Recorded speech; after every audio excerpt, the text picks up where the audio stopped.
hemos llegado al último punto en la definición de nuestro lenguaje común. ¿Qué es un modelo de datos? Veamos una definición encontrada en Wikipedia.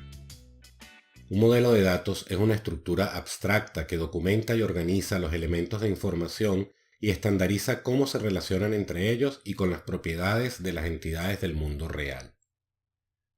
Un modelo de datos determina explícitamente la estructura de los datos. Bien, nosotros vamos a tomar una definición un poco más corta.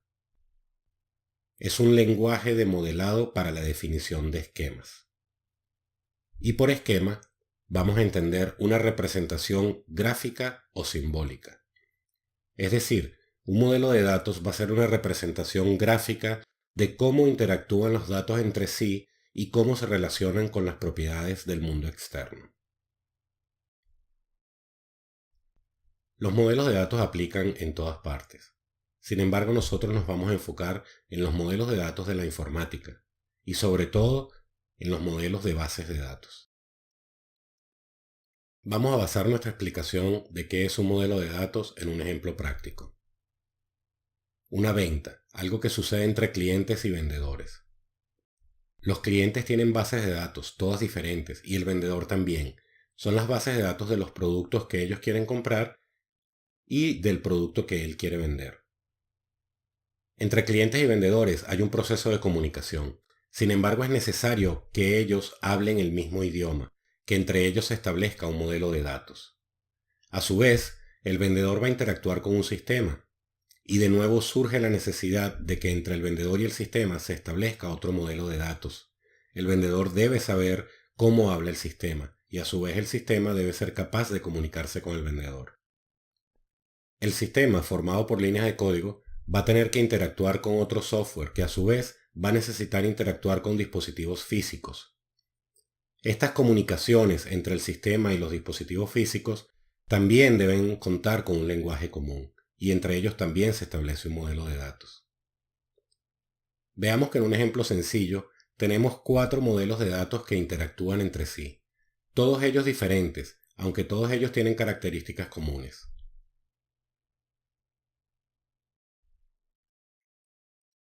Es importante establecer modelos de datos. Vamos a ver las características que definen un modelo de datos. Un modelo de datos define un lenguaje común, es decir, cómo vamos a hacer para entendernos. Es exactamente lo que estamos haciendo tú y yo en estos momentos. Otra de las funciones principales de un modelo de datos es identificar entidades, de qué y de quiénes estamos hablando aquí.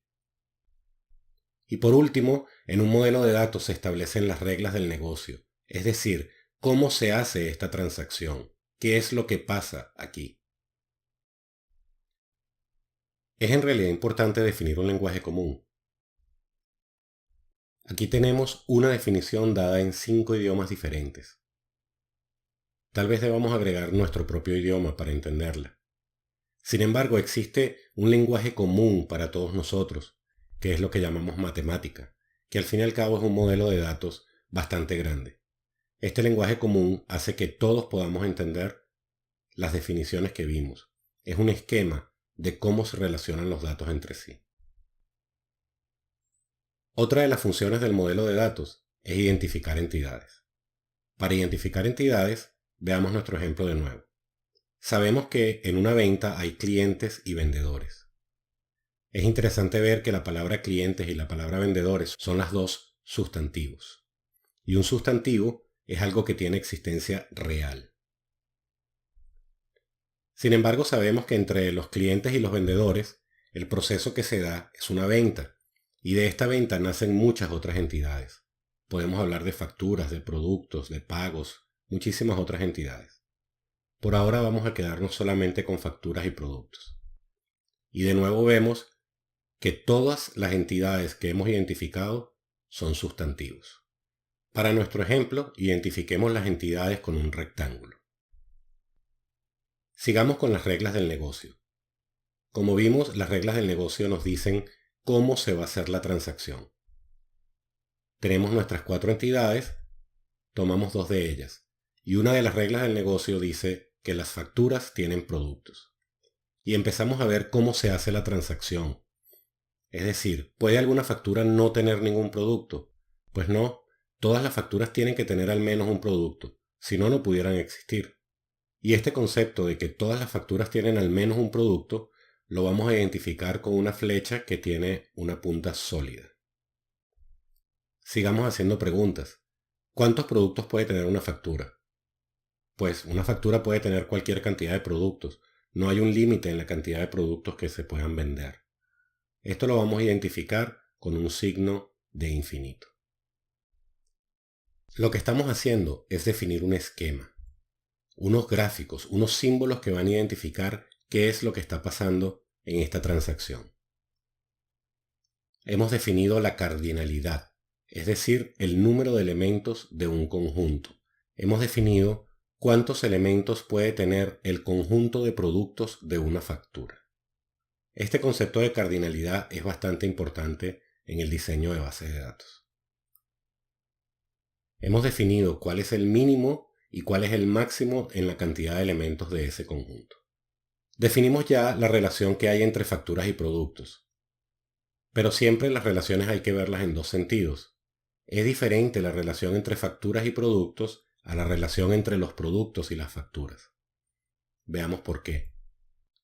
Los productos aparecen en facturas, igual están relacionados. Sin embargo, ¿puede un producto no aparecer en ninguna factura? Sí es posible, un producto que no hayamos vendido nunca. Y en nuestro esquema esto lo vamos a identificar con una flecha, pero esta vez una flecha abierta. Un producto puede no estar en ninguna factura. ¿En cuántas facturas puede aparecer un producto? No hay un límite en cuanto a la aparición de los productos en las facturas. Volvemos entonces a la cardinalidad, esta vez en la relación entre productos y facturas, y vemos que ha cambiado. El mínimo ahora es 0. Aquí vemos entonces que la relación tiene distintas cardinalidades si la vemos desde las facturas hacia los productos o desde los productos hacia las facturas. Bien, este proceso lo pudiéramos continuar haciendo con los clientes y los vendedores, y así relacionando todas las entidades y viendo cuáles son las reglas de negocio en las que se basan sus relaciones. Lo que hemos hecho es definir una serie de símbolos para establecer cuáles son las reglas del negocio. Hemos definido un esquema, una representación gráfica o simbólica. Y un modelo de datos es un lenguaje de modelado para la definición de esquemas. Lo que hemos hecho es un modelo de datos. Los modelos de datos son un concepto, una idea. Por lo tanto, un modelo de datos se conoce como un modelo conceptual. Un modelo conceptual que debe ser el mismo para diferentes visiones de la realidad. Debe verse igual porque es un lenguaje común. El modelo conceptual debe ser claro, no puede ser ambiguo, debe ser el mismo para las diferentes visiones de la realidad. Sabemos que los datos de nuestra transacción van a terminar almacenados en algún tipo de almacenamiento, en algún dispositivo físico, y el modelo conceptual debe ser independiente del dispositivo físico donde vayan a ser almacenados sus datos. Sin embargo, un modelo conceptual debe ser flexible, debe poderse reutilizar. Y lo más importante es que el modelo conceptual sea estable, que no haya que estar cambiando el modelo.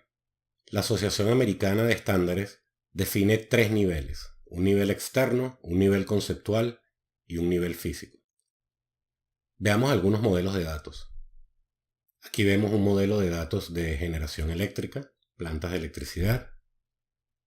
Aquí vemos otro modelo de datos bastante más complejo, otro modelo de datos físico y un modelo de datos esta vez de contabilidad. Veamos entonces qué es un modelo de datos. Es una estructura abstracta. Documenta, organiza y estandariza la información. Un modelo de datos define un lenguaje común para entendernos. Mediante el modelo de datos se identifican entidades, se describen las reglas del negocio, es decir, las relaciones entre las entidades. Un modelo de datos debe ser claro. Debe ser independiente de los dispositivos y debe ser estable, flexible y reutilizable. La Asociación de Estándares define una arquitectura de 3 niveles para los modelos de datos: un nivel externo, un nivel conceptual y un nivel físico, pero esta no es la única forma de verlo. Antes de terminar, vamos a leer un párrafo bastante interesante. Westley y Fowler, en su artículo Desarrollando modelos de datos de alta calidad, escriben lo siguiente. Los modelos de datos sirven de soporte a los sistemas de cómputo, proveyendo la definición y el formato de los datos. Si esto se hace de forma consistente a través de los sistemas, entonces se logra la compatibilidad de los datos. Si se utilizan las mismas estructuras para almacenarlos y accesarlos, entonces diferentes aplicaciones pueden compartir los datos. Sin embargo, a menudo el desarrollo, operación y mantenimiento de los sistemas y las interfaces cuesta más de lo que debería.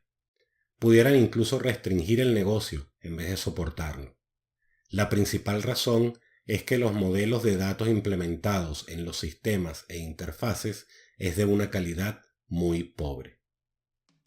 Y dejan entonces allí definida la importancia de un buen modelo de datos.